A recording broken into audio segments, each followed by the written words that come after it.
You ever noticed how in gaming you can spend hours doing the same task and not even question why? Well, it's your lucky day, my friends, because I'm here to tell you exactly why the thing we love yet complain so hard about ends up feeling so strangely satisfying. I don't mean just the fun, but why your brain actually loves doing the same thing over and over. Turns out, we are wired on a biological level to enjoy this. So let's explore the neuroscience behind why repetition in games can feel so addictive, comforting, and quite honestly, a little bit meditative.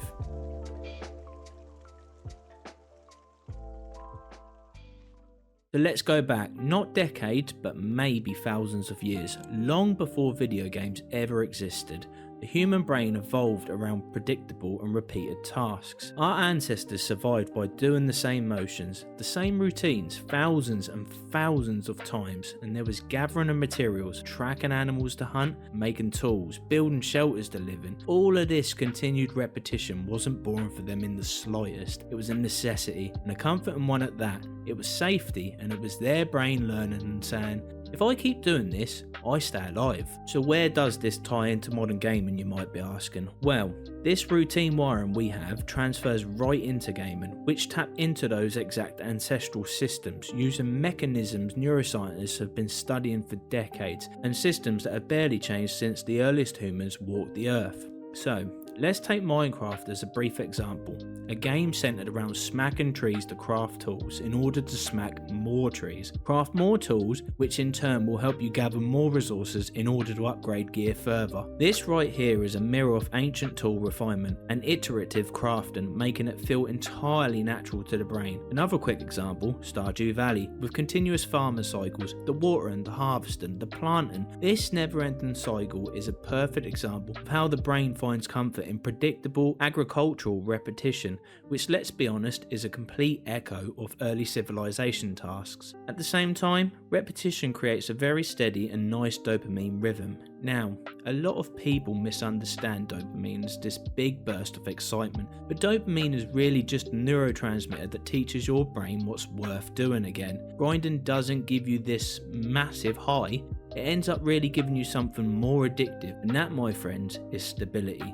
Predictable rewards, a nice, calm, controlled feedback loop. You could be clearing yet another question mark on an Assassin's Creed map, or even just doing your daily commissions in Genshin Impact. But with this, your brain is getting entirely what it wants, which is a reliable pattern that feels safe and satisfying. So with this, there's also this mental quiet that exists. During repetitive tasks, the front part of your brain, the prefrontal cortex, which is the part responsible for planning, worrying, and overthinking, it actually starts to relax. And neuroscientists call this transient hyperfrontality, and it creates that oddly peaceful headspace you feel when you're just farming materials at, say, 2 AM in the morning. Your mind just stops jumping around, and time feels a little bit softer. You're in the zone, but you're not stressed. You're completely focused up, but you're not tense in the slightest. And this is very similar to what people experience during things like jogging, painting, meditation, or even folding laundry, which I appreciate for anyone. It's hard to believe. Like, who actually enjoys folding laundry? Well, according to your brain, we most definitely do, and it makes us calm.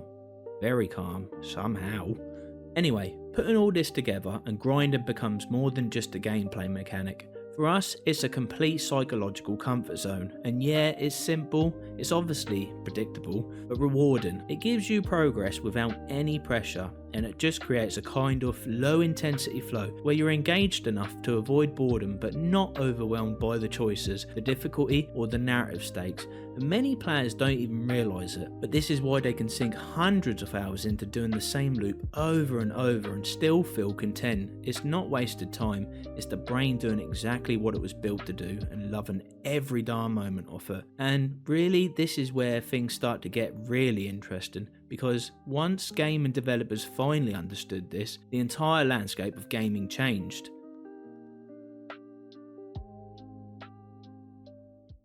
Right, so now that we've talked about why our brains are wired to love repetition, let's get into the part that makes the grinding feel so darn good, and that is the reward system. This is where the science gets truly fascinating in my opinion, because grinding isn't just about doing the same thing over and over, it's about the way our brains predict, anticipate and respond to the rewards. And most games are designed to truly tap into that process to keep us constantly playing and enjoying. So I briefly touched on dopamine earlier, with most people thinking that dopamine is obviously the chemical that makes you feel pleasure. But decades of neuroscience research, including the work of Wolfram Schultz and Kent Berridge, has shown that dopamine isn't actually about the pleasure itself, it's about the anticipation. Dopamine spikes when your brain feels a reward, when it's learning what actions lead to good outcomes, and grinding in games create a near constant series of these small, predictable rewards as we know. But there's more. Games layer in some unpredictability to amplify these dopamine spikes. Take Diablo 4 for example.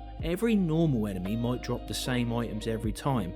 Now that's predictable, low intensity rewards.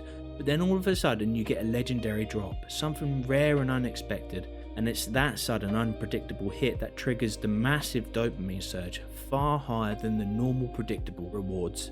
This is called a variable ratio reward schedule, and it's the same principle that ends up making good old slot machines addictive.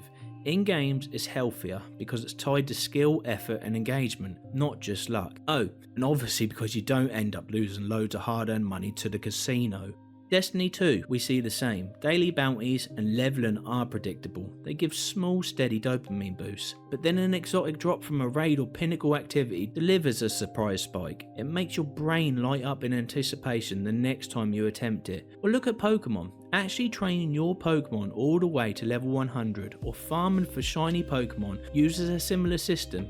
Steady, predictable progression punctuated with rare high-value rewards. This mix of predictability and surprise is exactly what keeps players coming back for more. However, it's not just about the dopamine. Repetition strengthens the neural circuits responsible for procedural memory, where one of the most important structures behind loving this repetition is known as the basal ganglia, which is a part of the brain that's responsible for habit formation, regulating voluntary motor movements and repeated action loops. In a nutshell, it's the gatekeeper for anything relating to reward, and when you perform a predictable task and get a predictable reward, this region becomes more efficient, it fires faster, and in turn ends up creating smoother mental pathways.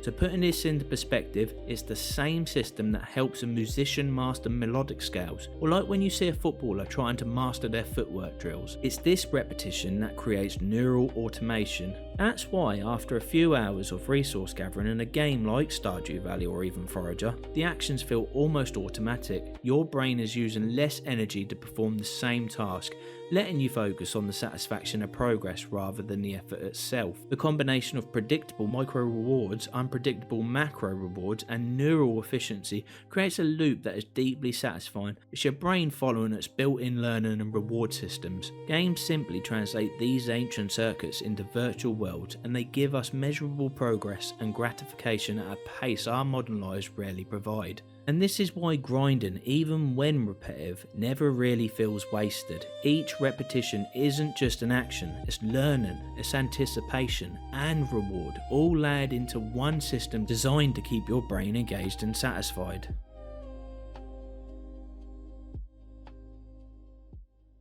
Now, as with every vid I do, I like to give you my personal experience, and for me, the love of grinding was found in none other than old school RuneScape. And I remember being at high school, which was nearly 20 years ago now, and I just couldn't wait to get home and spend like 8 hours in the evening chopping willow trees.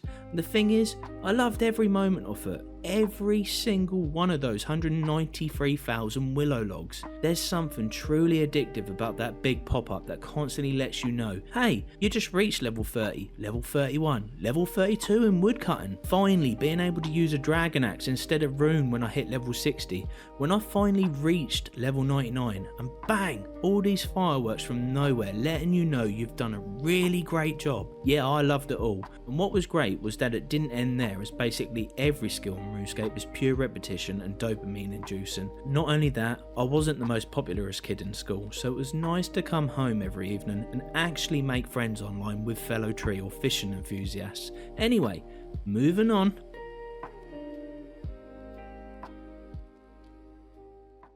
Now that we understand the reward systems driving grinding, let's talk about something players experience more subtly but just as powerfully: the mental calm and focus that repetitive gameplay creates. You know that feeling you get when you're farming materials for hours or running the same dungeon over and over, and suddenly you're completely absorbed in the moment, time seems to not exist anymore, and the world outside the game fades. So, this is what psychologists and neuroscientists call a flow state.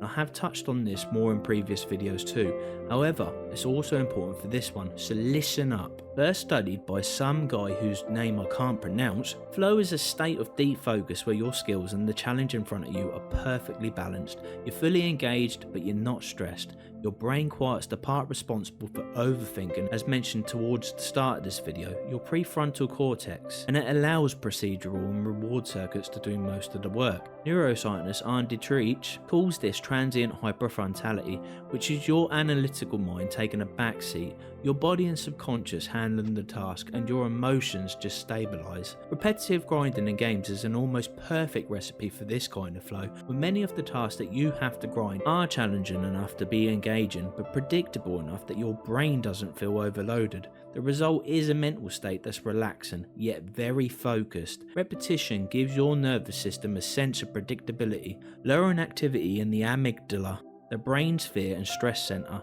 This is why grinding can feel therapeutic after a long day, why it can reduce anxiety, and why many video game players often describe it as calming or grounding. The act itself becomes a safe space where your mind knows exactly what to expect, and each small success reinforces a sense of control.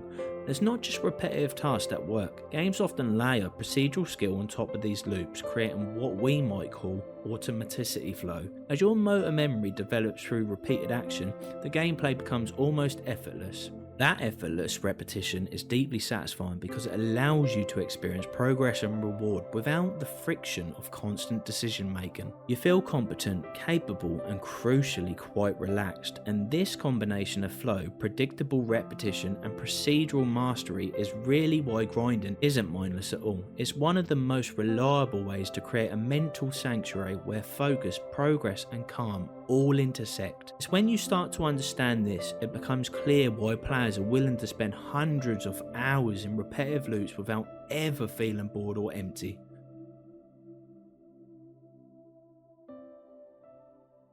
So far, we've talked about why our brains love repetition and how reward systems and flow states make grinding feel satisfying and even calming.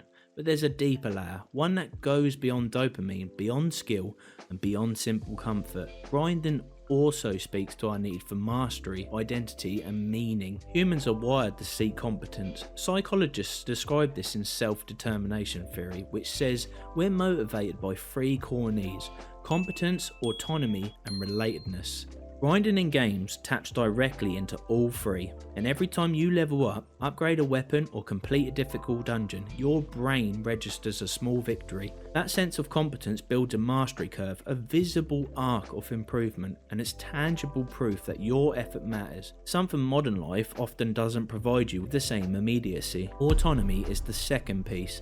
In a world full of obligations and unpredictability, games give you control. You choose which quests to grind, which skills to improve, and which weapons to craft, and that choice is powerful. It lowers your stress, it increases engagement, and it makes every action feel purposeful.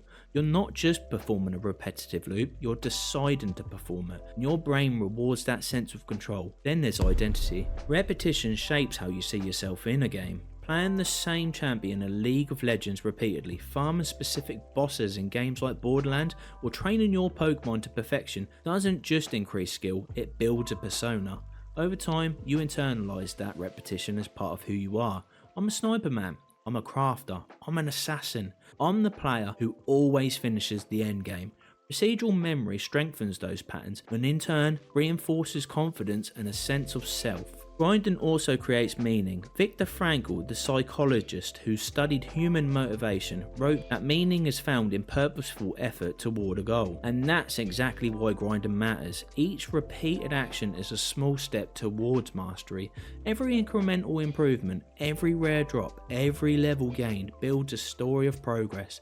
Even beyond gameplay, this has real psychological benefits. Video game players feel satisfaction, pride, and accomplishment from these repetitive loops. They feel like they're improving, they're learning, and they're building something. Grinding's not wasted time, it's a structured, purposeful activity that fulfills deep psychological needs. And that's why it can feel so compelling even after 100 hours. So when you step back and look at it, grinding isn't just a game mechanic, it's a window into how our brains learn, they grow, and find meaning. Games have taken an ancient human craving for repetition, mastery, and reward and created a space where those instincts are recognised, rewarded, and made tangible. And that's why, no matter how tedious it seems on the surface, grinding continues to captivate, engage, and even satisfy us in ways that can feel almost essential. Anyway, I've kept you long enough, and I need to go get some water after all that talking. So feel free to subscribe if you've enjoyed this, and give me a comment below on your most grinded out games. Peace, my fellow gamers.